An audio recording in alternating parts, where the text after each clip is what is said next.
자, 방금도 우리 시청자분들 문자 사연에서 알 수 있었지만 투자를 고민하시는 분들은 결국 수도권에 있다가도 서울로 언젠간 내가 가야지라는 생각을 하고 계시는 것 같아요. 뭐 사는 것은 뭐 두말할 여유가 없겠죠. 많은 분들이 다 서울을 제1로 살고 싶은 도시로 꼽을 텐데 하지만 너무 비싼 게 흠입니다. 그래서 포기하고 계시는 분들 서울에 입성할 수 있는 방법이 과연 있는지 오늘은 그 내용을 소장님께 들어보고자 하거든요. 바로 전해주실까요?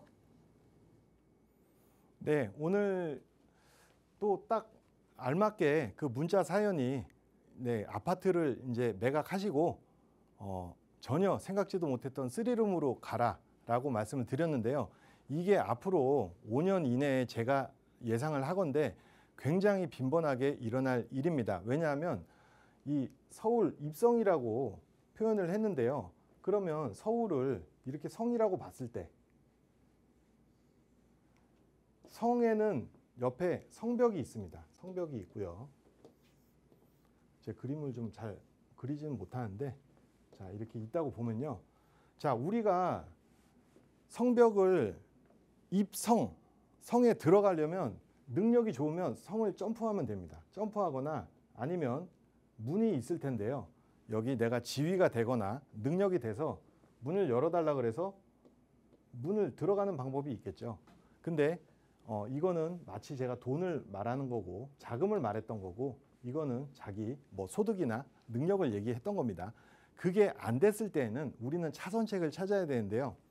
성을 한 바퀴 돌아보는 겁니다. 돌아보고 여기 성에 균열이 가 있거나 아니면 여기 싸탐한 성벽이 있어서 여기가 낮아서 걸어서 들어갈 수 있거나 아니면 이 성에 지분을 좀 취득해서 나도 그냥 문으로 들어갈 수 있다. 이런 경우가 있으면요. 이거를 선택하셔야 됩니다. 그리고 앞으로 부동산 시장은 이 저수지의 물을 빼내기 시작하면 물고기는 깊은 곳으로 가운데로 몰릴 수밖에 없습니다. 그것을 물이 빠진다라고 표현을 했는데 인구 감소 추세에 들어가면요. 서울시에 몰릴 수밖에 없습니다. 그래서 아까 문자 사연 주신 것처럼 그런 번듯한 아파트들이 나중에 자산의 가치로서 의문을 가지기 시작할 때는 선택이 벌써 늦었다라고 말씀을 드리는데요. 그래서 서울 입성은 제가 말씀을 드리는데 여러분들 가지신 돈으로 반드시 가능합니다. 반드시 가능한데요. 전제 조건이 있습니다. 여러분들의 머릿속에 있는 이 고정관념이라는 이 아이를 삭제했을 때 우리는 일로 가거나 아니면 여기 지분을 좀 취득해서 성문으로 들어가거나 라고 제가 말씀을 드릴 수 있는데요. 그 지독하게 고정관념은 깨기가 힘듭니다. 그래서 제가 여러분들 고정관념이 다 깨질 때까지 계속 방송을 통해서 여러분들께 도움을 드릴 수 있도록 하겠습니다. 이 고정관념만 뛰어넘거나 깨지면요. 서울 아파트를 우리는 소유를 할 수가 있습니다. 자, 서울 입성 반드시 우리는 해야 되는데요. 제가 한 가지 질문을 하겠습니다. 자, 경기도 34평 6억대 아파트와 서울시 중상급지 6억대 3룸 빌라가 있다고 쳤을 때 여러분들은 어떤 거를 선택하시겠습니까? 제가 34평은 보통 전용 면적이 85제곱미터입니다. 그리고 보통 3룸 빌라라고 하면 훨씬 면적이 적죠. 한 75제곱까지도 갑니다. 그리고 서비스 면적이 아파트와는 비교가 안 되게 작은 게 3룸 빌라의 현실입니다. 그래서 이 환경을 택하느냐 아니면 입지를 택하느냐 위치 이거를 제가 상담을 무수하게 많이 하면서 다 여쭤봅니다. 여쭤봤을 때 결과가 되게 충격적인데요. 90%가 이 위에 거를 선택합니다. 그래도 3룸 빌라를 어떻게 6억 주고 사냐. 빌라를 어떻게 6억 7억 주고 사냐. 아파트를 사야지 라고 얘기하는 게 90%고요. 10%는 저는 빌라 살아서 여기 뼈를 묻겠습니다. 그리고 어차피 바깥에서 생활 많이 하니까 집은 그렇게 필요가 없는 것 같습니다. 저는 대지 지분을 선택하겠습니다. 위치를 선택하겠습니다. 이런 분들이 10%입니다. 근데 제가 확실하게 말씀드릴 수 있는 거는 이게 10년이 지났다고 쳤을 때 아마 A와 B의 자산의 격차는 2배 이상 차이가 날 겁니다. 이것은 자기가 물건을 잘 파악했고 이 급지가 좋아서 이 대재개발 시대에 재개발에 승선을 했을 때는 10억에서 12억까지 시세를 갈 수 있습니다. 그리고 더 나아가서 이거를 매각을 하지 않고 비과세로 매각을 하지 않고 끝까지 갔을 때는 34평 25억 아파트에 조합원이 될 수 있습니다. 그래서 제가 아까 성에 지분을 좀 가지면 문으로 들락날락 할 수 있다고 아무리 성벽이 높아도 그 말씀을 드린 건데, 자, 이거는 인구 감소 추세에 들어서 10년이 지났다고 쳤을 때 제가 이거를 무조건 폄하하는 건 아닙니다. 이거 사용 유익도 있기 때문에. 그렇지만 투자 가치성으로 봤을 때는 10년, 15년이 더 지났을 때는 지금 강북이나 어디 입지가 나쁜 서울에도 재개발이 힘든 시대에 여기 경기도에 한 연수가 20년, 25년 됐다. 그러면 지금 가격에서 인플레이션 이상의 가격은 기대하기도 힘들 수도 있습니다. 그렇게 되면 여기까지 갔을 때 2배 차이고 여기까지 가면 3배 차이가 납니다. 여러분들이 이거를 선택 못 하시는 이유가 머릿속에 고정관념입니다. 어떻게 빌라를 7, 8억 주고 살 수가 있겠냐. 나는 차라리 그런 세상에는 안 살겠다. 아파트를 사겠다. 확실한 걸 선택하겠다. 그리고 만약에 내가 이거를 선택하더라도 자 5대 5나 아니면 다 증명이 돼서 6대 4 정도가 이거를 선택할 때 난 선택하겠다라고 여기서 말씀을 많이 하시거든요. 자, 그러면 6대 4가 됐을 때 이 가격이 이게 6억일까요? 여러분들이 잘 생각해 보셔야 됩니다. 이거는 6억 그대로고 얘도 6억 그대로일까요? 이게 다 증명이 되고 만연해지는 시대에는 이쪽으로 다 몰려버립니다. 그리고 이게 그렇게 되면 벌써 8억에서 10억이 되고 같은 평행선상의 선택이 아니라 얘 8억 10억짜리 빌라를 살래 아니면 6억짜리 아파트 살래 이렇게 질문 자체가 바뀔 수도 있습니다. 그래서 저는 지금 9대 1일 때 운동장이 많이 기울어져 있을 때 여러분들이 용감하게 선택하실 때 미래는 보장이 될 수가 있다라는 걸 말씀드리는데요. 제가 공급을 한 20년 넘게 지금 하고 있는데요. 또 한 가지 예측이 되는 게 있습니다. 이 서울시 3룸이 아마 이제 굉장히 부족 현상이 일어날 것이다. 왜냐? 3룸은요. 이제 빌라로도 공급하기가 힘듭니다. 건축법상 2룸 위주의 공급이 지금 가능하게 건축법으로 이루어져 있습니다. 그래서 저도 서울시에 좀 건의를 많이 한 상태인데요. 이 1조건 때문에 그렇습니다. 2종 주거지역. 1조건이 있다 보니까 지금 서울시에서는 규제 철폐라고 해서 소규모 건축물에는 200%, 2종 200%인데 50%를 더 줘서 250%까지 지금 시행령만 나오면 건축 허가를 해주게 돼 있습니다. 그러나 이 1조건이 있으면요. 애시당초 200%도 못 찾아 먹습니다.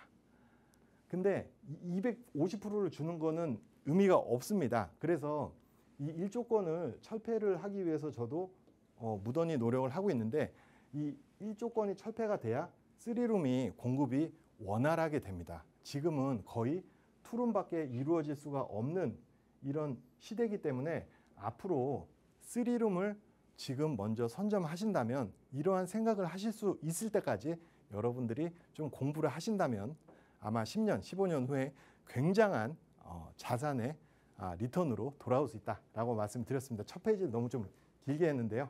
중요한 얘기라 그랬습니다.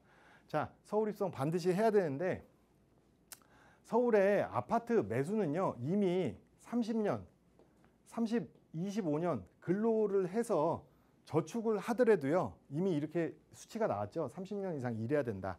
저축을 해도 물가 상승이 또 돼서 그 당시에 이 가격으로 산다는 보장도 없습니다. 그렇다고 청약을 만든다 그래도 이거는 한 15년, 20년 가야 되는데 이 조건을 맞추려면 내가 가난해져야 됩니다.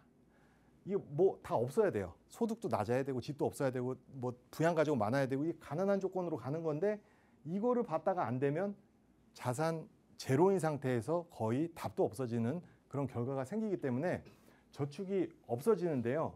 자, 그래서 저는 우선은 정말로 돈이 없으신 분들은 1억의 시드머니로 또는 5천에서 8천 그 틈새를 찾아서 어떻게든 시간에 투자하시는 걸로 먼저 하나를 해놓으셔야 됩니다. 해놓으시고 그 다음에 무주택 또는 유주택 1가구 정도 되시면요.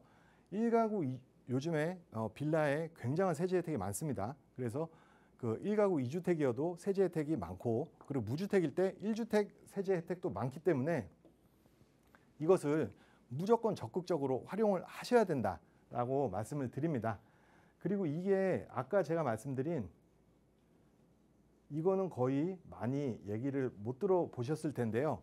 앞으로 3룸 빌라는 먼저 선점을 하셔야 됩니다. 이거 서울에 이거 공급도 이제 힘들고요. 땅값이 비싸져 가지고 저조차도 2룸만 만들지 거의 3룸 만들기 힘든 시대가 됐습니다. 그래서 지금 전세 사기 한번 나고 집이 힘들어졌을 때 분양가 그 빌라가 좀 힘들 때 3룸을 공격적으로 매수를 하시는 전략도 여러분들이 공부를 좀 하셔야 될 필요가 있다라고 말씀을 드리겠습니다.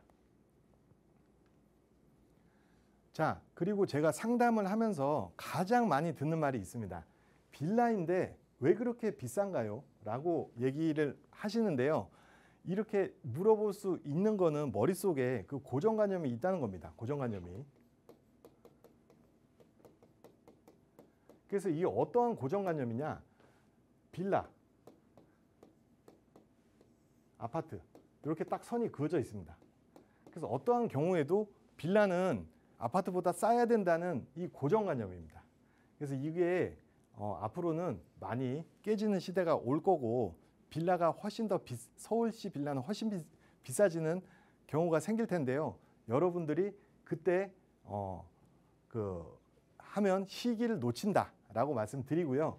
그래서 이 고정관념이 있기 때문에 서울시 빌라 시세를 아예 모르실 때도 이렇게 비싼가요? 라고 말씀을 하시는 경우가 많고요. 그리고 알고 있어도 기다리면 막연히 떨어질 것 같은 이 고정관념 때문에 뭔가 지금 이게 역전이 돼서 머릿속이 불편한 겁니다. 고정관념 때문에. 그래서 가만히 있으면 물과 기름이 다시 자리를 찾듯이 떨어질 거라는 막연한 믿음이 있는데요. 이것은 굉장히 또 투자에 판단을 하는데 나쁜 작용을 하기 때문에 여러분들이 노력을 하셔야 될 것 같습니다.